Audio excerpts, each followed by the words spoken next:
Hello, I'm Doug, and this is the Taste and Sensibility channel, and we are at episode number 3 of Christmas wine tastings for 2022. So last time we did 3 white wines, Sauvignon Blanc from 3 different countries, which I am focusing on, which are Argentina and Australia and Spain. And today we have 3 different red wines, Merlot, from all 3 countries. So I am celebrating Christmas, as you can see here, and I am celebrating God's gift of wine to all humankind.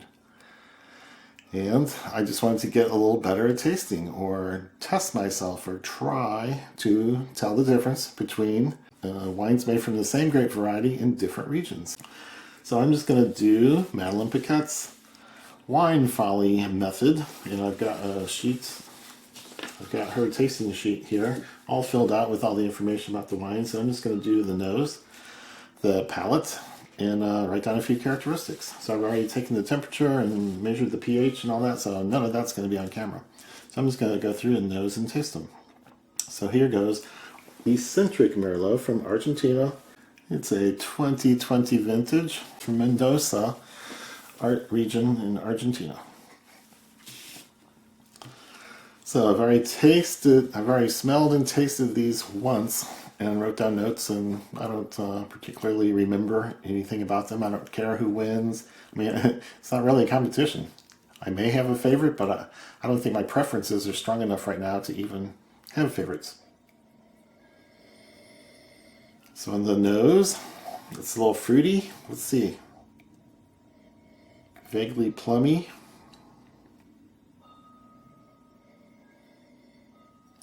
Maybe cherry or blackberry, something tart. It's not a sweet fruit, it's a tartar fruit, like not quite ripe blackberry or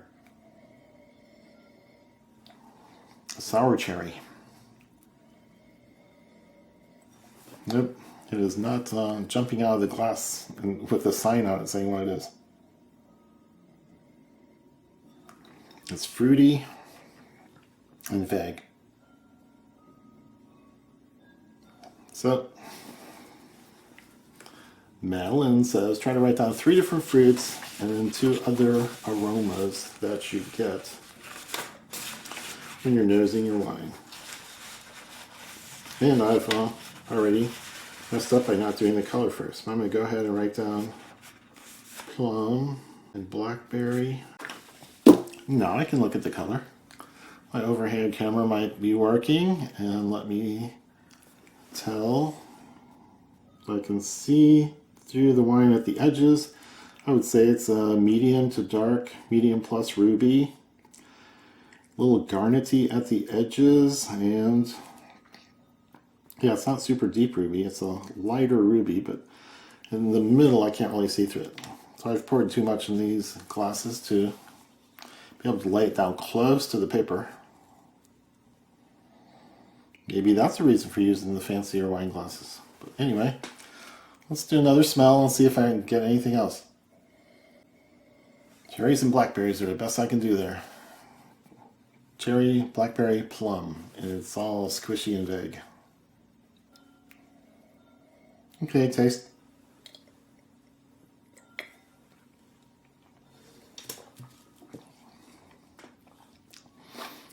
Similarly vague on the palate, but the cherry stands out, and it's not sour cherry, it's just not sweet. So I don't get a lot of tannins. I'm going to say medium minus. On tannins, medium minus. Acidity is not high. I'm going to say medium minus. Yeah, it's just a medium bodied wine.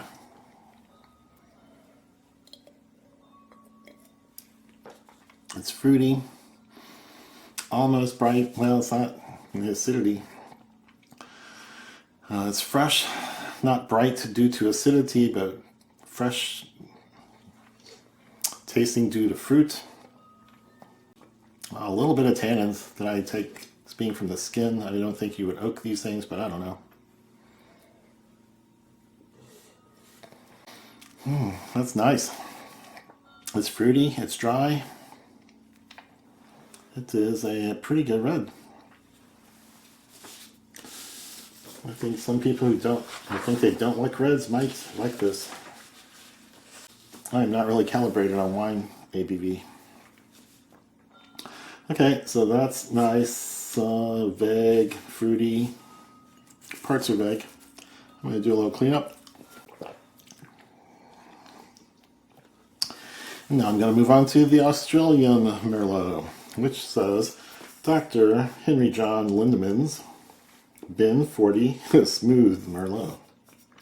And the back label talks about the artwork on the label rather than the wine, so I'm not sure if it's really a house or a vineyard or any specific geographic location, or just a company running around buying grapes and making wine.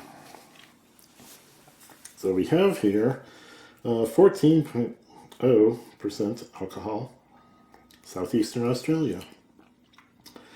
It says Lindeman's Wines, Red Cliffs, Australia, Victoria. So I haven't studied my geography enough to know what kind of area that is or what it's mostly known for. So let's do the same exercise. Nose is more blackberry than plummy.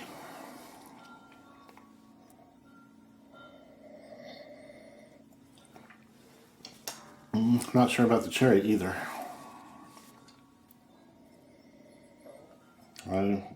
They're less well defined than over here in the Mendoza. Very vague, very squishy. I don't have a good nose for whiskey, and it's not turning out to be all that great for wine either. There's a fruitiness, and there seems to be a sweetness with it. Plum and blackberry.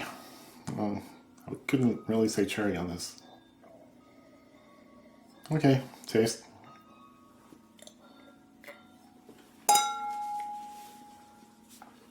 Good sound. Oh wow. Wow, less tannins than the first one. And vague on the palate, but I'd say more in the direction of blackberry than plum. So let me write down a couple things. I didn't do the color. This is pitiful. So this is why I'm doing this. It's making me go through the exercise in an order. I have not done it by rote a lot. So smell, I'm going to say blackberry plum. And I didn't get a lot else. Nothing spicy or hinting at earth or wood or anything like that. And then the taste, man, less tannins than the first one. Acidity, I can't say there's any noticeable acidity. Sweet, no. Dry, dry, dry. And I'd say blackberry was louder than anything else on the palate. Now, let me circle back and look at the color and see if it's different. I'm just looking for, oh wow, this is way more in the direction of garnet. It's garnet at the edges. I'm getting, man, another medium ruby. Easier to see through, I'd say. I can see further in to the bulb of the glass. So not as much color. The color's not as deep. And it's a little different and garnety. Someday I'll know what that means. Wow. This is even less grippy, less tannins, maybe less acidity. It's smooth, buttery. There's a real smooth, nice, buttery texture to it. So maybe there is some oak. I'm not sure how it works. Oh, boy, they put smooth in the name too. And that's one of the adjectives that popped out of my mouth from a buttery note or characteristic. So that buttery note on the taste the last time made me say all that. Yeah, the mouthfeel is getting more of my attention than the flavor, actually. So it's a dull, vague blackberry kind of note. And no sourness, no tartness. Just fruitiness, less tannins than number one. So I can tell some differences in most of the areas we're checking. But What I like it better is just to drink. Either both of them are very pleasant, so can't say I have a preference. But the smooth buttery note is interesting in this one, but it wouldn't make me pick it over the Argentine wine. Okay, so I'm liking it. That's real interesting. Little mouth cleanse.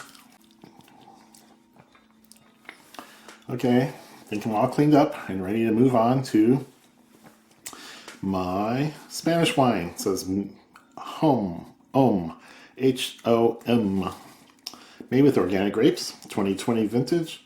Robert Eden is a name on the label. Like he runs around and gets grapes and does this stuff, but it's not really. I don't think it's a house or a vineyard or someplace with a location. They say it's wine of Spain, product of Spain, but they say bottled in France. Heart of many, with a bunch of marketing stuff on the back. And their tasting notes are as vague as mine. This Merlot is full of bright, delicious, fresh fruit. So I will do my evaluation now. Whoa. Whoa, different color. Darker, but it's still, I'd say ruby and not purple. And, oh, very interesting red. That's different than the other two. So I can tell that difference.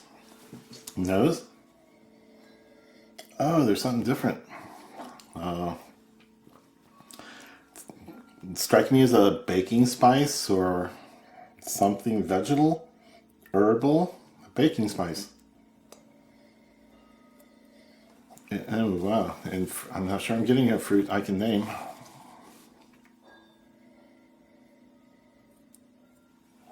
Vague plumminess.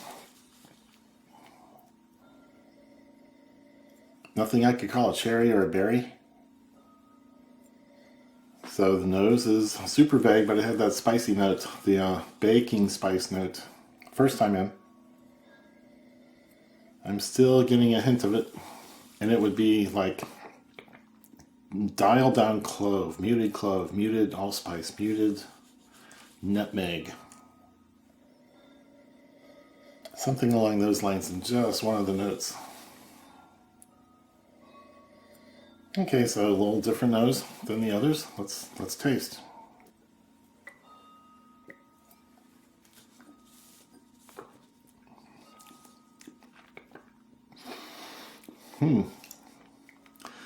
Again, less tanniny, less tannins than this one, less acidity than this one, I would say.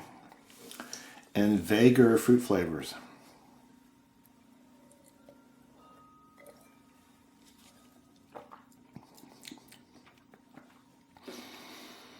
There's vague blackberry, cherry, plum, but they're watered down. Wow. The alcohol is not watered down. Alcohol, 14%. I'm sensing that at the back of my throat. But the flavors here are more muted. This is the least flavorful in terms of fruit flavors. And I'm not sure I'm getting anything that corresponds to the baking spice note on the nose. Let's try again.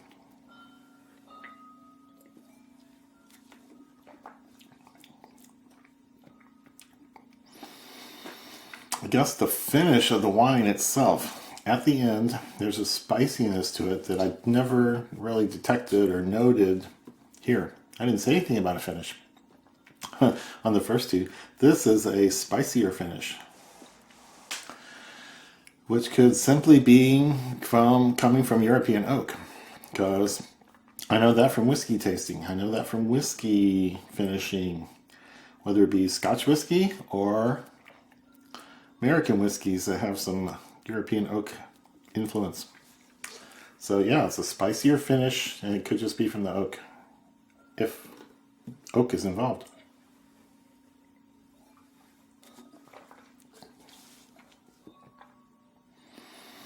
Yep, that's where I'll have to leave it. I am getting very little of note. Very little to write down, very little to record. So I can detect differences, but I can't describe them very well. So this is an interesting exercise and valuable for me.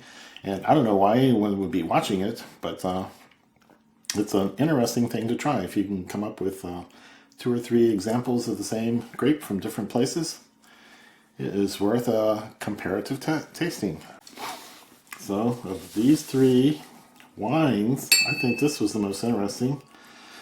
A little grippier due to the tannins, and it seemed a little more acidic, but not by leaps and bounds or anything.